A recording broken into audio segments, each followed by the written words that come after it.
काहिनों का कत्ले आम।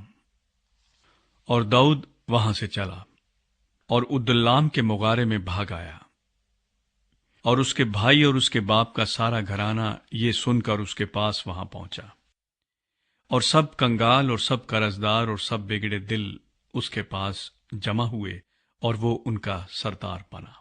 और उसके साथ करीबन 400 आदमी हो गए। और वहां से दाऊद मोआब के मिस्फा को गया, और मोआब के बादशाह से कहा, मेरे माँ बाप को जरा यहीं आकर अपने यहां रहने दे, जब तक कि मुझे मालूम न हो कि खुदा मेरे लिए क्या करेगा। और वो उनको शाह मोआब के सामने ले आया। सो वो जब तक दाऊद गढ़ में रहा उसी के साथ रहे। तब जाद नबी ने दाऊद से कहा, इस गढ़ में मत रह, रवाना हो और यहूदा के मुल्क में जा।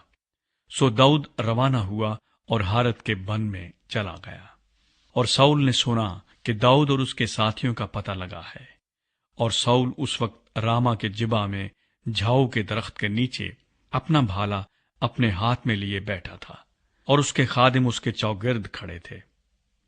तब साउल ने अपने खादिमों से, जो उसके चौगिर्द खड़े थे, कहा, सुनो तो आए बिन्यामीनियों, क्या यस्सी का बेटा तुम में से हर एक को खेत और ताकिस्तान देगा, और तुम सब को हजारों और सैकड़ों का सरदार बनाएगा, जो तुम सब ने मेरे खिलाफ साजिश की है?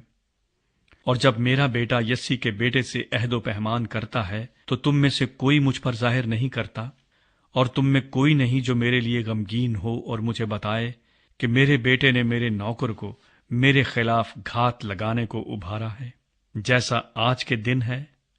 तब अदूमी दोएग ने, जो साउल के खादिमों के बराबर खड़ा था, जवाब दिया कि मैंने यस्सी के बेटे को नूब में अखीतूब के बेटे अखी मलक काहिन के पास आते देखा, और उसने उसके लिए खुदावन से सवाल किया और उसे ज़्यादा राह दिया, और फिलिस्ती जूलियत की तलवार दी।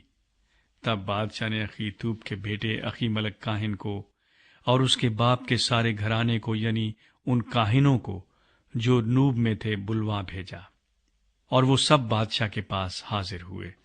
और साउल ने कहा, आए अखीतूब के बेटे, तू सुन। उसने कहा, आए मेरे मालिक, मैं हाजिर हूं।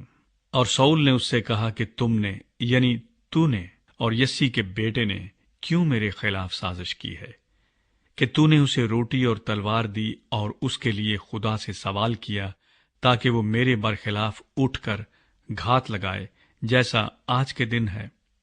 तब अखीमलक ने बादशाह को जवाब दिया कि तेरे सब खादिमों में दाऊद की तरह अमानतदार कौन है? वो बादशाह का दामाद है और तेरे दरबार में हाजिर हुआ करता, और तेरे घर में मुअज्जज है। और क्या मैंने आज ही उसके लिए खुदा से सवाल करना शुरू किया? ऐसी बात मुझसे दूर रहे। बादशाह अपने खादिम पर और मेरे बाप के सारे घराने पर कोई इल्जाम न लगाए, क्योंकि तेरा खादिम इन बातों को कुछ नहीं जानता, ना थोड़ा ना बहुत। बादशाह ने कहा, ऐ अखीमलक, तू और तेरे बाप का सारा घराना जरूर मार डाला जाएगा।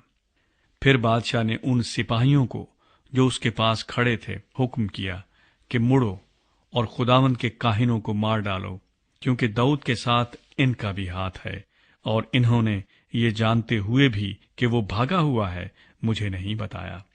लेकिन बादशाह के खादिमों ने खुदावंद के काहिनों पर हमला करने के लिए हाथ बढ़ाना ना चाहा। तब बादशाह ने दोएग से कहा, तू मुड़ और इन काहिनों पर हमला कर।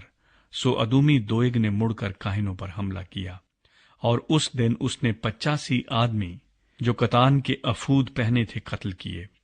और उसने काहिनों के शहर नोब को तलवार की धार से मारा, और मर्दों और औरतों और लड़कों और दूध पीते बच्चों और बैलों और गधों और भेड़ बकरियों को तहतेह किया। और अखीतूब के बेटे अखी मलक के बेटों में से एक, जिसका नाम अबीयातर था, बच निकला और दाऊद के पास भाग गया। और अबीयातर ने दाऊद को खबर दी कि साउल ने खुदावंद के काहिनों को कत्ल कर डाला है। दाऊद ने अबीयातर से कहा, मैं उसी दिन जब अदूमी दोएग वहां मिला जान गया था कि वो जरूर साउल को खबर देगा। तेरे बाप के सारे घराने के मारे जाने का बायस मैं हूं, सो तू मेरे साथ रह और मत डर। जो तेरी जान का ख्वाहा है वो मेरी जान का ख्वाहा है, सो तू मेरे साथ सलामत रहेगा। दाऊद